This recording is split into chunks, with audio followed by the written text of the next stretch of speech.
cepat betul waktu berlalu. Biasanya kalau kertas datang itu saya ceramah sudah 1 jam, sudah jam 10. Tadi saya mulai jam 9. Cepat sekali waktu di Gorontalo. Bapak Ibu yang tidak pernah ceramah, yang tahu, yang pernah ngasih kata sambutan, yang pernah ceramah itu tahu, kita ceramah ini tidak bisa lihat jam. Kadang baru ceramah 15 menit rasanya sudah lama betul. Kapan itu? Waktu ceramah buka puasa.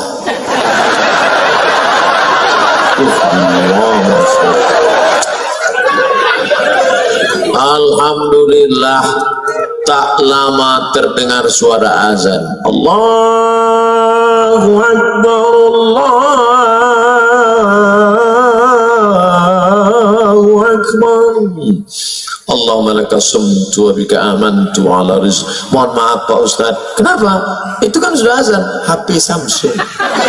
Astagfirullah, rupanya belum azan maghrib. Saya baru bercerita 2. Yang pertama ilmu, yang kedua agama, yang ketiga budaya. Budaya itu apa?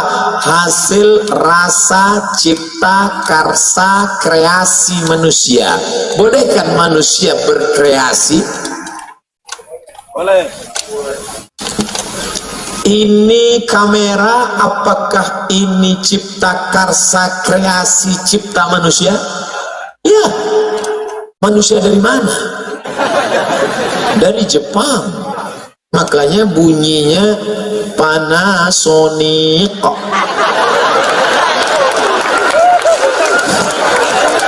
Ada yang dari Amerika, itu dia yang HP apel sumbing, Apple namanya. Ada lagi yang dari Korea, namanya Samsung. Nah itu semua hasil cipta karya karsa kreasi manusia. Boleh apa tak boleh? Boleh. Ini dari orang punya ini bukan dari Islam. Mereknya Show. Kalau dari Islam pasti tulisannya di sini Al-Hayah wal Maut. Ini tulisannya on off. Artinya hasil cipta karya karsa budaya boleh, dalam kurung syarat dan ketentuan berlaku. Kebetulan orang Gorontalo pandai dia membuat hasil karya cipta karsa kreasi. Apa yang dia buat nih? Ini buatan orang Gorontalo. Lama tadi di kamar saya tengok, di mana mulainya?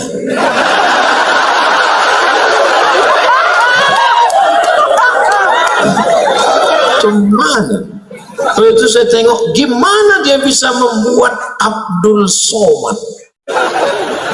Masya Allah. Saya cuma mau ngasih tahu aja ada tulisan nama saya. Gimana? Boleh tak ini dipakai sholat?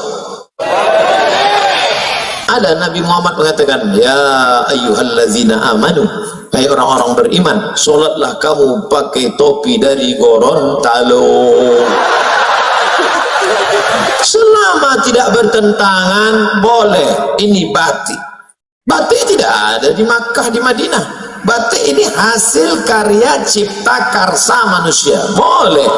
Tapi ketika perbuatan itu melanggar aturan agama, boleh apa tak boleh? Boleh. Tidak. Tanggal 31 Desember malamnya akan ada malam pergantian tahun. Lalu anak-anak muda, anak-anak lajang bonceng sana, bonceng sini, pergi sana, pergi sini, bakar ayam, bakar ikan. Bukan cuma ayam dia, ayam tetangga pun dipantainya semua. Lalu kemudian melaksanakan ritual-ritual, perbuatan-perbuatan, melaksanakan perbuatan maksiat. Ini hasil karya cipta karsa kreasi manusia. Boleh apa tak boleh? Banyak yang bilang boleh. Oleh sebab itu malam 31 malam 1 Januari kalau kebetulan masjid-masjid ada buat zikir, datang. Kalau tidak ada, habis isya makan antimu, tidur. Karena kalau tidak kau lakukan, nanti orang akan nelpon. Kau di mana bro? Di rumah. Masa malam tahun baru di rumah? Bencong aja keluar.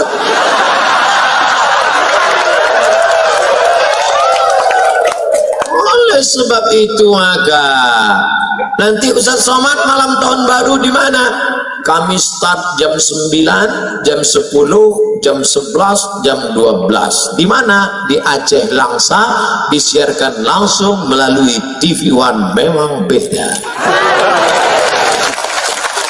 Kenapa dimulai dari jam 9? Supaya Indonesia Timur, Indonesia Tengah, Indonesia Barat bisa menikmati. Duduk di rumah, tonton TV. Akan ada kesenian religius agamis, budaya-budaya, tari Aceh religius, kemudian syair bersama penulis Ketika Cinta Bertasbih dan ayat-ayat cinta, Ustadz Habibur Rahman Al-Shirazi. Nah, malam jangan keluar. Ini anak lajang, anak gadis keluar. Assalamualaikum Pak Haji. Waalaikumsalam. Ini kan malam tahun baru, saya keluar dengan anak bapak ya. Jangan. Ustaz Somad sudah ngasih tahu kemarin, katanya malam di rumah saya. Sebentar aja Pak, kami mutar-mutar habis itu pulang. Jangan, sekalian jangan. Nanti kami belikan bapak mie ayam. Ah, boleh.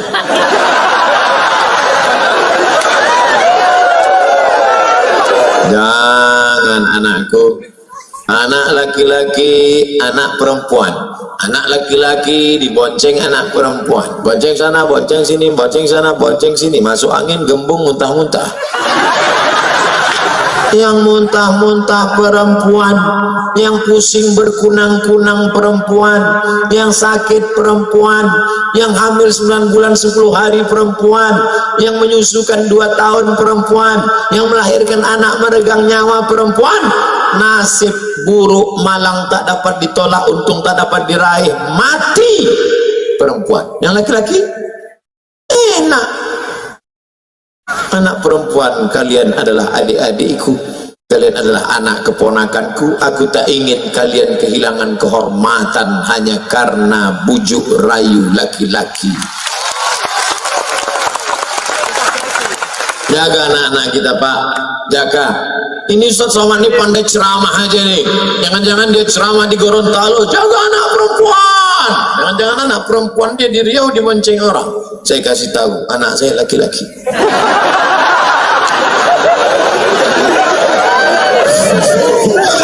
Tapi anak laki-laki pun tetap kita jaga. Nah, kau memang laki-laki nak. Kau laki-laki kan? Sekarang banyak juga Eke emang laki-laki, tapi terjebak dalam perempuan. Jadilah kau laki-laki yang gagah perkasa, akui bahwa kau laki-laki.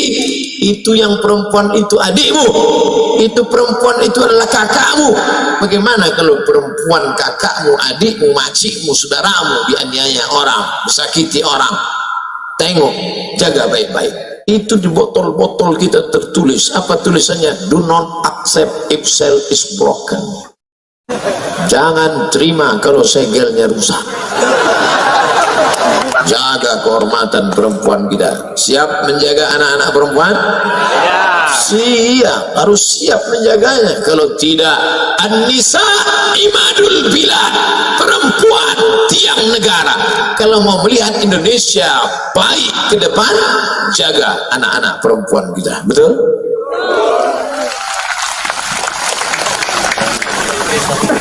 Ustadz Somad, ibu saya menonton pengajian Ustadz di rumah, siaran langsung RRI, kata Pak Bupati. Apa maknanya? Ibu sudah tua masih mau mendengar pengajian. Kira-kira itu ibu baik apa tak baik? Mentang-mentang ibu bupati bilang baik. Ibu sudah tua, tidak bisa datang, mau mendengarkan pengajian Ustaz Somad melalui siaran radio, melalui TV, melalui streaming. Masih luar biasa. Ibu perempuan, Ustaz Somad, saya ini bisnismen, saya ini politikus, saya sudah mapan, semua sudah ada, tidak mau saya jabatan. Tapi ibu saya meminta, nak, kau terimalah jabatan ini karena negeri kita perlu, maulah engkau menerimanya. Ibu siapa tuh? Ibu Pak Fadil almarhumah, mudah-mudahan Allah memberikan makamnya salah satu dari taman surga Allah. Apa maknanya? Bahwa kita baru bisa menjadi orang baik karena ibu. Yang baru saya dengar ceritanya cuma dua itu saja, ibu Pak Bupati dengan ibu Pak Fadil. Kalau boleh ditanya, saya tanya satu-satu tadi, ibu-ibu. Tapi yang pasti semua yang di atas ini, Bapak Kapolres, Bapak Bupati, Pak Rahmat Gobel, mereka semua ini lahir dari rahim perempuan, betul? Tolong angkat tangan yang lahir dari perut laki-laki. Di balik laki-laki yang gagah perkasa, di balik laki-laki yang profesor, di balik laki-laki yang hebat punya jabatan, mereka lahir dari rahim perempuan. Kira-kira yang hebat itu laki-laki apa perempuan? Perempuan. Kira-kira perempuan itu bisa tak hamil kalau tak ada laki-laki?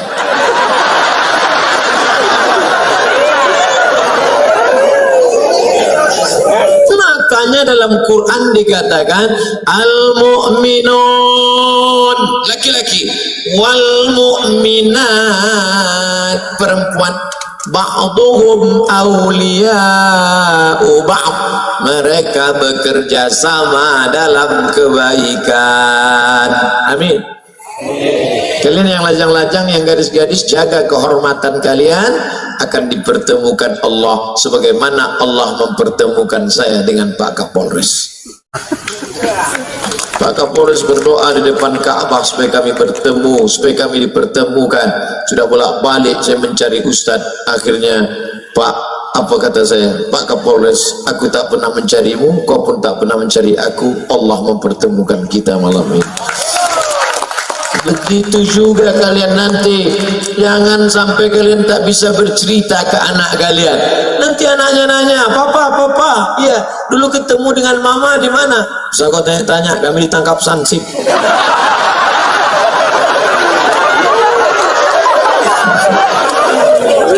Keluarkanlah cerita yang indah. Mama, ya, mama ketemu dengan papa dulu di mana? Di lapangan Stadion Gorontalo. Acara apa? Acara dangdut yang racun kucing garong ya? Nah, mama nggak pernah nengok-nengok yang begitu. Terus acara tabligh akbar. Acara itu apa? Pengajian. Siapa yang ceramah? Ustaz Somad dari Riau, Pulau Sumatera. Mana Ustaz itu? Udah mati dimakan cacing tanah. Terus kok bisa di pengajian itu mama jumpa sama papa? Pas kami pulang, sendal mama hilang. Saking ramai, penuh tanah sepak bola itu, nak. Stadion itu penuh. Belum pernah kejadian penuh macam itu. Tiba-tiba pas mama sedang nyari-nyari sendal, itulah berlaga sama kepala bapakmu. Pas bangkit,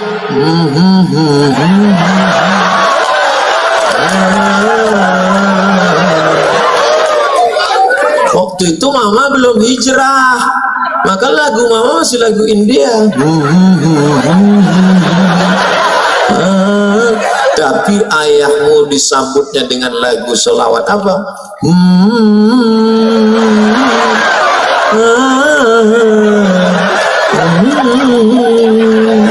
Masya Allah, indah untuk diceritakan ke anak-anak kita. Itulah pertemuan yang kekal abadi, menikah laki-laki yang soleh dengan perempuan yang solehah, lahirlah anak-anak calon pemimpin Indonesia masa depan. Amin. Amin. Begitu Bapak Ibu. Jadi kalau ada yang nanya, siapa yang ceramah di tanah lapang Gorontalo sepak bola stadion kabupaten? Ustaz Somad. Apa isi ceramahnya? 3. Ilmu, agama, budaya. Itu kan kata sambutan Pak Bupati. Entah itu aja yang dijelaskan. Masya Allah, tabarakallah. Berapa lama dia ceramah? Dimulainya jam 9, berhenti jam 10.15, 75 menit kita bersama. Kultum, kuliah 75 menit. Sisanya baru kita jawab pertanyaan. Bapak Ibu yang pertanyaannya tidak dibacakan jangan tersinggung, jangan sakit hati, karena mungkin sudah terwakili oleh teman-temannya, atau boleh juga pertanyaannya tak berkualitas. Ustaz, dunia peta apa bulan? Apa itu pertanyaan? Apakah sah sholat orang yang masih melakukan perbuatan syirik? La in asyrakta la yahbatanna amaluka. Kalau engkau melakukan syirik, maka segala amalmu gugur. Macam pohon kayu kering dihembus angin, maka rontok daunnya, sholatmu melayang, puasamu terbang, infak sodakohmu hilang gara-gara syirik. Maka jangan rusak tauhid la ilaha, la ilaha, tak ada yang disembah kecuali Allah.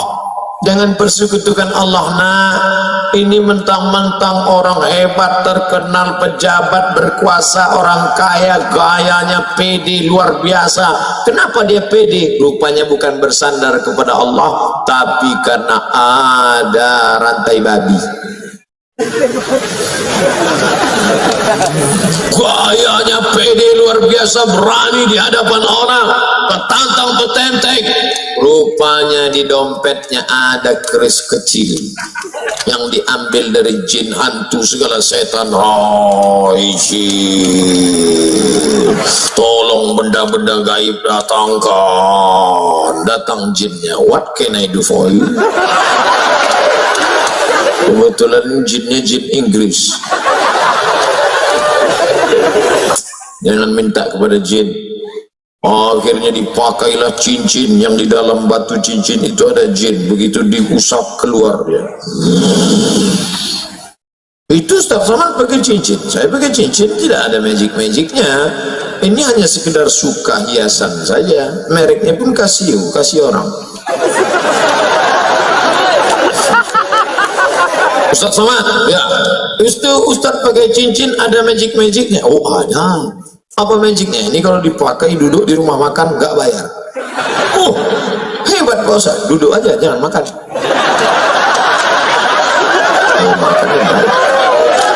Jangan syirik, jangan percaya kepada perbintangan. Adinda, mohon maaf ya, aku nggak bisa nikah sama kamu. Kenapa? Kamu bintangnya ikan, aku kambing.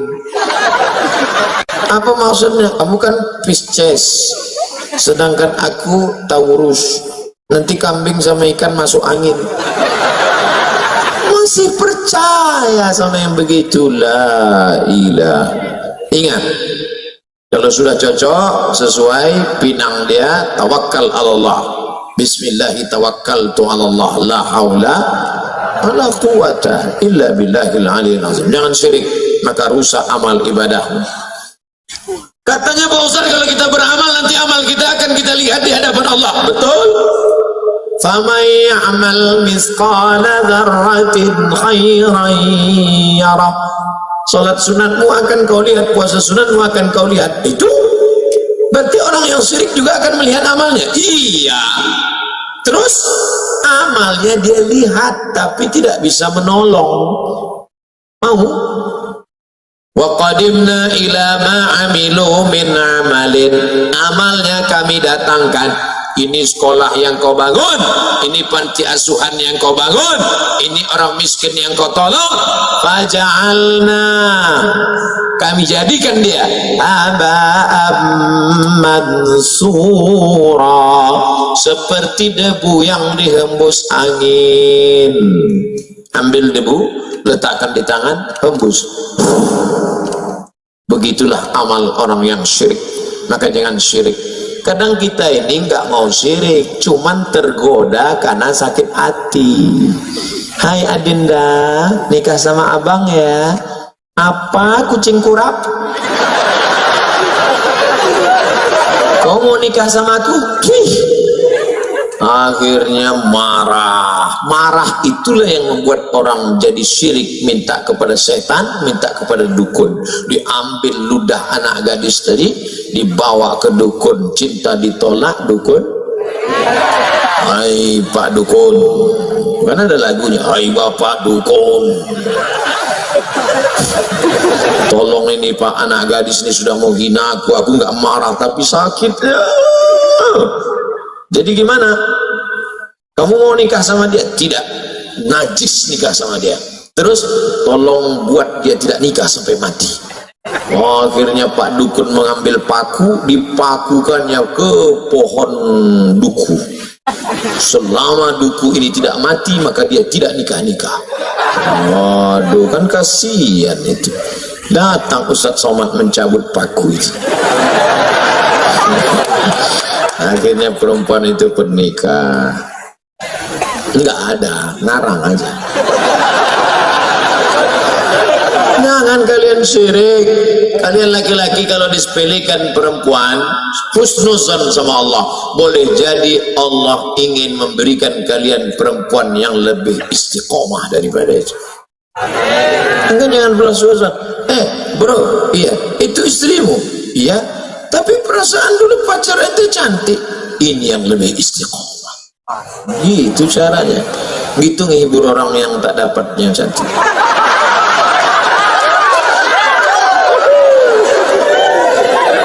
Seperti pergi ke dukun. Dan pergi ke dukun, kenapa tidak boleh pergi ke dukun? Ada orang sakit pergi ke dokter, boleh apa nggak boleh? Boleh. Ada orang sakit pergi ke dukun, boleh apa nggak boleh? Bingung. Saya ulang sekali lagi, orang memang kalau lama dengar ceramah bisa error juga. Ada orang sakit pergi ke dokter, dokter spesialis kandungan, dokter spesialis kelamin, dokter spesialis jantung, dokter spesialis kulit. Boleh apa tak boleh? Boleh. Ada orang sakit pergi ke dukun, boleh apa tak boleh? Apa bedanya? Dukun sama dokter kan sama-sama deh. Dukun sama dokter kan sama-sama orang. Dokter tidak minta kepada setan, sedangkan dukun minta ke setan. Satu-satunya dukun yang tidak minta sama setan, dukun sunat. Lain daripada itu berteman dengan setan. Setan itu dulu teman kakeknya, kakeknya meninggal, setannya hidup. Datang ke bapaknya, bapaknya meninggal, setannya hidup, datang ke dia. Maka jangan heran orang bisa berteman sama setan, setan yang dulu. Oh, aku adalah teman kakekmu dulu. Andai datang setan ke saya, aku adalah teman kakekmu dulu, aku ingin berteman denganmu, hai Abdul Somad. Nggak perlu, bro. Nggak perlu, najis teman sama ente. Memangnya teman ente banyak? Temanku sudah banyak. Berapa? Itu follower Instagram 6,2 juta.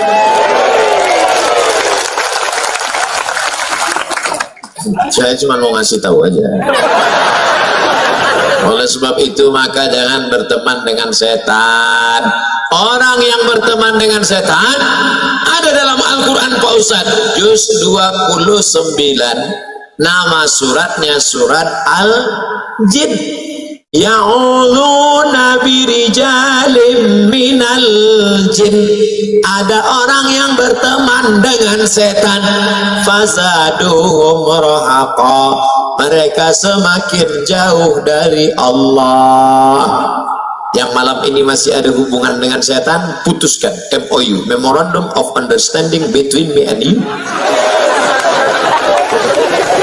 Waktu di Mina melontar setan pakai batu, Bismillah, ya Allah Akbar, rajman li sayatin walidhawlir rahman. Bismillah. Coba tengok di bawah itu, nanti kalau pergi umroh coba tengok di bawah tempat melontar jumroh, bukan cuman batu, payung pun ada. Ada orang saking marahnya sama setan, sendalnya dibuka, setan kau dulu yang borong. Begitu pulang ke kampung, lanjut lagi hubungan sama setan. Kata setan, aku bingung nengok itu. Kemarin waktu di Mina enteng melentar setan sampai kesetanan. Sekarang ente yang melanjutkan hubungan ini. Ente serius, kata setan. Maka jangan rusak hubungan kita, makanya kita serahkan semuanya kepada Allah. Inna sholati wa nusuki wa mahyaya wa mamati lillah la syarika lahu wa bidzalika umirtu wa ana minal muslimin. Aku hanya berserah diri kepada Allah. Ya Allah, aku ini mau pergi ya Allah ke sebuah pulau bernama Sulawesi. Di bagian atasnya itu ada namanya kampungnya, namanya Gorontalo, provinsi. Di sana nanti aku akan bertemu dengan umat Muhammad sallallahu alaihi wasallam. Maka kulangkakan kaki, bismillahi tawakkaltu 'alallah, la haula wala quwata illa billah. Andai mati saya, maka mati husnul khotimah. Amin. Andai masih hidup, diberikan Allah untuk kelebihan beramal soleh. Tak usah kita terlalu takut menghadapi hidup ini. Resiko hidup adalah mati. Takut mati jangan hidup, takut hidup mati saja. Apakah mimpi itu dirancang oleh Allah apa oleh setan? Mimpi terbaik dari jawab Allah. Masya Allah, anakku, anak-anak serius dengar ceramah 90 menit, luar biasa itu. Mimpi ada 3. Pertama, mimpi dari Allah namanya ilham.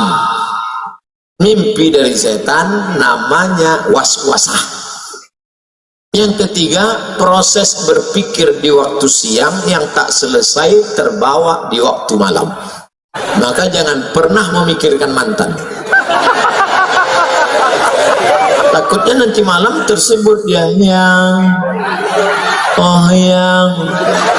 kata istrinya, aku di sini bang, bukan engkau mantan. Habis pindah priuk ke tempat tidur. Nah, ada mimpi dari Allah ilham, ada mimpi dari setan.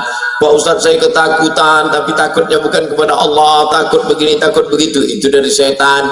Kalau mimpi dari setan, gimana respon kita? Maka bangun malam baca ta'awuz, a'udzu bikalimatillahit tammati min kulli syaitani wa hammati wa min kulli ainil lamah. Gak ingat bacaan itu Pak Ustadz? A'udzubillahi minasyaitonir rajim. Tiup ke sebelah kiri dengan sedikit air liur. Jangan diludahi. Betulan suaminya tidur sebelah. Bismillahirrahmanirrahim. Emang aku setan? Makanya sebelum tidur itu baca doa. Sebelum tidur baca Fatihah sekali, Qul huwallah 3 kali, Qul a'udzu falaq sekali, Qul a'udzu binas sekali, ayat kursi sekali, Qul huwallah sekali 3 kali, Fatihah sekali, Qul huwallah 3 kali, Qul falaq sekali, Qul a'udzu binas sekali, ayat kursi sekali. Tiup ke tapak tangan, hembuskan ke muka, ke kepala, untuk menjaga dari godaan setan, sihir, santet, dan macam-macam black magic. Saya sudah wudhu, sudah baca doa sebelum tidur, tapi mengapa mimpi saya masih buruk Pak Ustadz? Yang namanya setan. Itu memang sudah SOS, standar operasional setan. Setan itu kerjanya la'atiyannahum min baini aidihim, aku datang dari depan, wa min khalfihim, dari belakang, wa an aimanihim, dari kanan, wa an syama'ilihim, dari kiri. Itu kerja setan. Jadi setan itu jahat, Pak Ustaz? Iya. Kalau dia baik, berarti setan taubat. Ada setan taubat? Ada. Nama komunitasnya jin. Jin ini terbagi dua. Ada jin yang baik, jin Islam. Ada jin yang tak baik, jin kafir. Jin itu ada yang ikut waktu kita lahir dulu. Waktu kita lahir ditusuknya pusar anak lahir. Itu maka anak itu menangis. Jin waktu lahir saya dulu, ada jin yang ikut dengan saya. Pas dia mau ikut, waktu kami makan di rumah Pak Bupati, jin itu mau ikut dia makan jagung itu. Tapi tak jadi, karena saya baca doa, Allahumma barik lana fima razaqtana wa qina azabannar. Pas saya mau masuk ke kamar mandi di rumah Pak Fadil Muhammad, jin itu mau masuk juga, tapi tak jadi karena saya baca doa, Allahumma inni a'udzubika minal khubuthi wal khaba'ith. Pas saya mau tidur, dia mau ikut juga, tapi tak bisa. Saya baca doa, bismika Allahumma ahya wa amut. Jangan dibaca sekarang, nanti tertidur di tanah lapang. Makanya kita suruh baca doa itu.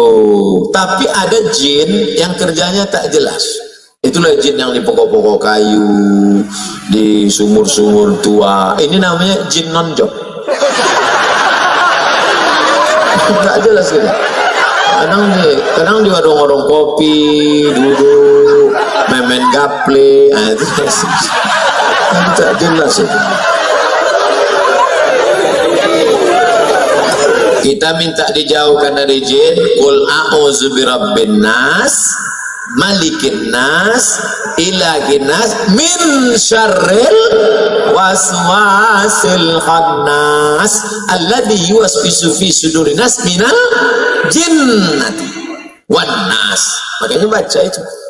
Jadi yang berbisik itu siapa Pak Ustaz? Bisa kali jin, bisa nas. Kawan kita pun yang berbisik, kita bacakan juga itu. Kabarnya Syanu, kabarnya Syanu itu dipromosikan naik jabatannya karena dipakai duga. Qul a'udzu bin nas, malikin nas.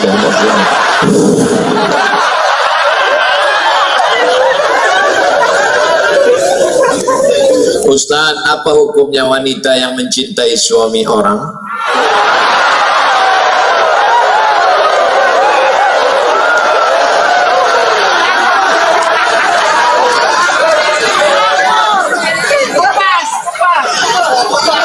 Hidup ini ada yang kita bisa memilih dan ada yang kita tidak bisa memilih. Betul? Saya mau berceramah menghadap ke kanan atau menghadap ke kiri. Apakah itu bisa memilih? Bisa. Saya mau menghadap ke kanan, saya hadap kanan. Saya mau menghadap ke kiri, saya hadap ke kiri. Itu bisa memilih. Saya mau ceramah berdiri atau ceramah duduk, apakah bisa memilih? Bisa. Saya mau berdiri, saya mau duduk, terserah saya. Tapi ada yang tidak bisa memilih. Apa itu? Cinta. Cinta tak bisa.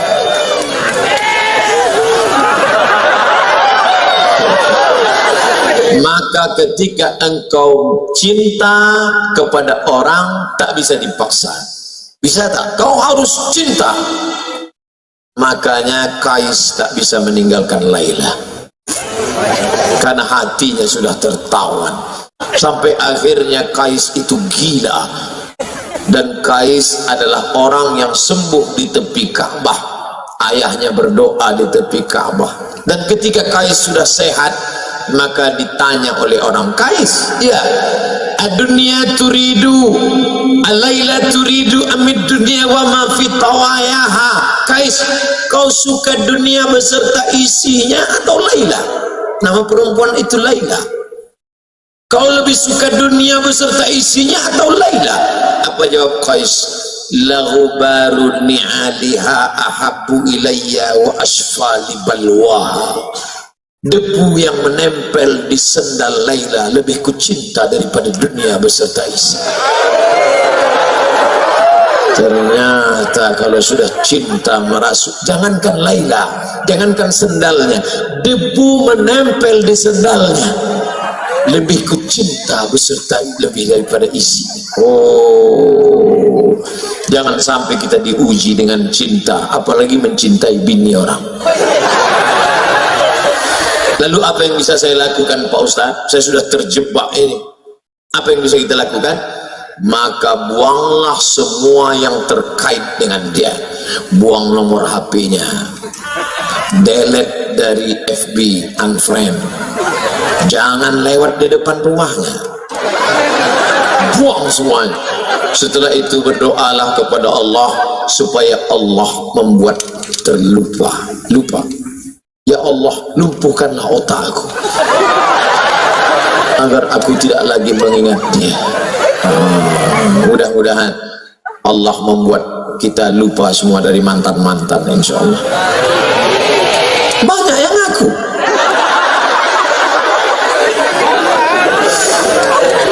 Ustaz, ada hadis yang berbunyi surga itu terletak di bawah tapak kaki ibu. Apakah masih ada surga di bawah tapak kaki ibu yang sudah murtad berpindah agama?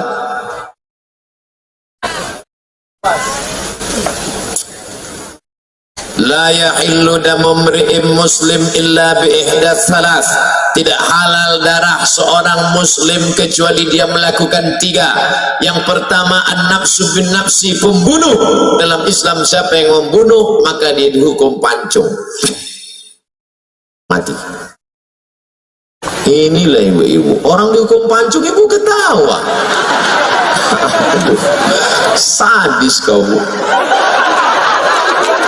Yang kedua, as-sayyibuz zani, orang yang berzina hukumannya ditanam di dalam tanah, dilempar batu sampai mati. Yang ketiga, at-tariku lidini, orang yang murtad. Bahwa ibu ini murtad, hukumannya hukuman mati dalam hukum Islam. Ya, apakah boleh anak melawan orang tua? Tidak. Saya jelaskan dua-duanya. Hukum orang yang murtad dalam Islam hukuman mati. Ya, apakah boleh anak durhaka pada orang tua? Tetap tidak. Dalilnya, wa in jahadaka ala an tusyrika bima laysa laka bihi ilmun. Kalau ibu bapakmu yang tidak seagama denganmu, lalu kemudian dia memaksamu untuk ikut agamanya, fala tuti'huma, kau tak boleh ikut. Tapi kau melawan tetap tak boleh. Wa sahibhuma fid dunya ma'rufa, tetap bergaul dengan baik, doakan dia, ajak dia, belikan dia buku-buku tentang Islam, kirimkan ke HP-nya, WhatsApp-nya ceramah-ceramah Ustaz. Jangan ceramah Ustaz Somad. Ceramah Ustaz Somad kasar, keras, dia sakit hati, kapel. Ceramah Ustadz yang lembut, Ustadz AAG. Mari jaga agama akidah kita, jaga hati kita, jagalah hati, jangan kau tangisi, jagalah hati, lentera hidup ini. Kirimkan ceramah Ustadz Arifin Ilham. Ya Allah, berikan hidayah kepada ibu kami, ya Allah. Yang ceramah saya kasar, radikal itu Somad itu. Apakah orang yang sukses dengan cara sogok menyogok seluruh hidupnya dia makan hasil yang haram? Ya. La'ana Rasulullah sallallahu alaihi wasallam ar-rashi wal murtashi. Kau dapat ijazah itu kenapa? Sogok. Ijazah itu kau buat kerja kenapa? Sogok. Maka gajimu haram, tunjanganmu haram, SPPD-mu haram, uang luar kotamu haram, gaji 13-mu haram, pensiunmu haram.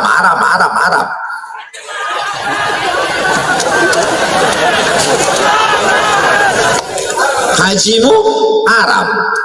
Duit dari haram dibawa pergi ke Makkah. Labbaik Allahumma labbaik, labbaik la syarika laka labbaik, innal hamda wan ni'mata lak wal mulka la syarika lak. Apa kata malaikat? La labbaik wa la sa'daik. Kau tak dapat haji mabrur karena kau berangkat dengan uang haram. Sedekah tak diterima. Innallaha thayyibun, Allah maha suci. La yaqbalu illa thayyiban, Allah tidak menerima kecuali yang suci-suci saja. Apa efeknya haji yang tidak mabrur? Tidak ada perubahan. Heran saya nengok Pak Haji itu, Pak Ustaz. Dulu sebelum berangkat haji celana pendek, sekarang setelah haji nggak pakai celana sama sekali.